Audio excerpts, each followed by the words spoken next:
warahmatullahi wabarakatuh. Perkenalkan, nama saya Selviana Vitasari.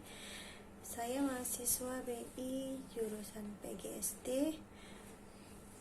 Kali ini saya akan membacakan sebuah dongeng yang berjudul Malin Kundang Si Anak Durhaka. Sumber www.cerita.web.id.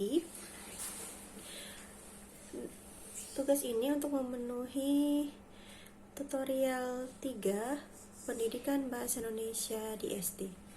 Selamat menyaksikan. Dahulu kala di Minang, Sumatera Barat, hiduplah sepasang ibu dan anak dalam kondisi yang miskin. Ibu itu bekerja apa saja demi bisa menghidupi diri anak semata wayangnya yang bernama Malin Kundang. Meski hidup dalam kemiskinan, Malin tumbuh menjadi anak yang aktif, mudah bergaul, tanggap, dan cepat dalam menguasai keterampilan.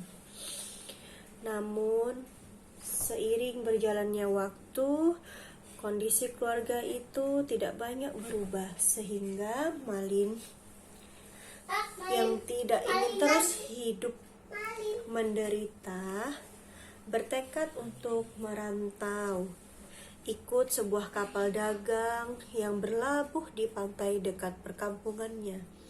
Niat itu pun kemudian disampaikan oleh Malin kepada ibunya. Ibu, Malin ingin mencari pekerjaan yang lebih baik. Pergi berlayar bersama saudagar yang Malin temui di tepi pantai kemarin. Malin, janganlah kau tinggalkan ibumu yang sudah tua itu sendiri. Kalau kau pergi, siapa yang menemani ibu? Hanya kau yang ibu punya, Malin. Kemudian, si Malin pun berkata, "Tolong izinkan Malin pergi, Bu." Malin melakukan itu untuk ibu juga, supaya kehidupan kita menjadi lebih baik dan ibu tidak perlu lagi bersusah payah mencari penghidupan untuk kita. Ah, Malin, kau membuat ibu sulit untuk memutuskan. Ibu tidak ingin kau pergi, namun ibu tidak mungkin pula menghalangi kau yang ingin mengubah nasibmu, nasib keluarga kita. Maka, baiklah, aku izinkan kau pergi. Tapi ingatlah satu hal, wahai Malin, jangan sampai nanti kau lupa dengan ibumu ini. Jangan sampai kau lupa pula dengan tempat kelahiranmu di sini.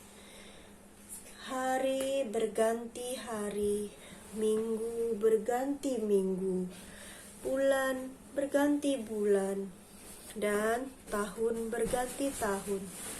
Bahkan kapal yang singgah di pantai kampung kelahiran Malin pun telah datang dan pergi silih berganti. Namun dari semua itu, tak satu pun kapal yang membawa Malin, atau hanya sekedar membawa kabar tentang dirinya. Kenyataan pahit itu pun membuat ibu Malin kehilangan semangat hidup, mulai sakit-sakitan. Hingga pada suatu hari, saat kondisi ibu Malin yang sudah sangat lemah, berlabuhlah kapal dagang besar di pantai itu, pantai di dekat tanah kelahiran Malin. Kapal itu terpaksa berlabuh karena istri saudagar yang juga turut dalam pelayaran itu hamil dan ia mengidam air kelapa. Pada awalnya, saudagar pemilik kapal itu hanya memerintahkan anak buahnya untuk membeli kelapa muda milik salah satu warga yang ada di pantai tersebut. Namun, melihat barisan pohon kelapa yang meneduhkan, istri saudagar itu mengajak suaminya untuk beristirahat di bawah barisan pohon kelapa sambil menikmati sejuknya air kelapa di tengah terik matahari yang siang. Meski pada awalnya menolak dengan alasan harus lekas meneruskan perjalanan yang masih jauh, pada akhirnya saudagar kapal besar itu pun menuruti permintaan istrinya. Sementara warga kampung yang melihat berlabuhnya kapal besar di pantai mereka langsung menyambut turunnya orang-orang dari dalam kapal tersebut.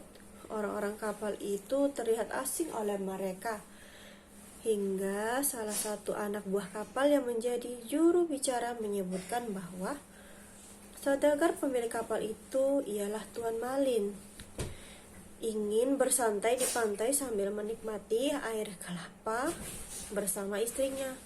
Barulah warga kampung itu saling tatap tidak percaya.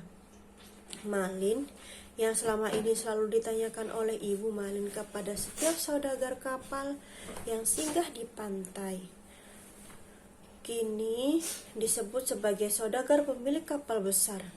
Salah satu warga kampung yang menjadi tetangga Ibu Malin pun langsung berlari pulang, hendak memberitahu Ibu Malin bahwa anaknya yang telah menjadi saudagar kaya raya kini telah pulang.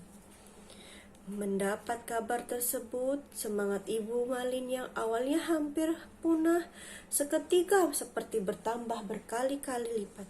Sakit yang Ibu Malin derita seperti tak terasa lagi lantaran mendengar kabar yang selama bertahun-tahun ia nantikan. Bahkan yang lebih membuat ia senang dan bangga, kini anaknya telah berhasil menjadi saudagar kaya, pemilik kapal dagang besar. Malin yang tidak ingin keberadaannya diganggu memberi isyarat kepada anak buahnya untuk membagikan uang kepada warga tersebut dan meminta mereka untuk kembali ke rumah mereka masing-masing. Warga mendapat uang secara cuma-cuma itu senang bukan kepalang. Namun salah satu orang yang sepertinya menjadi ketua kampung menolak pemberian tersebut. "Tidak, Tuan. Terima kasih. Saya hanya ingin berbicara dengan Tuan Malin barang sekejap." "Boleh saya menemuinya sekarang, Tuan?" Tuan Malin tidak ingin diganggu. Beliau ingin menemani istrinya menikmati air kelapa di pinggir pantai ini. "Kalau kau menginginkan pekerjaan, sampaikan saja padaku," jawab si juru bicara. "Tidak, Tuan. Bukan itu keperluan saya. Saya juga tidak bermaksud mengganggu. Saya hanya ingin menyampaikan hal penting kepada Tuan Malin secara langsung. Saya mohon, Tuan." "Baiklah, tapi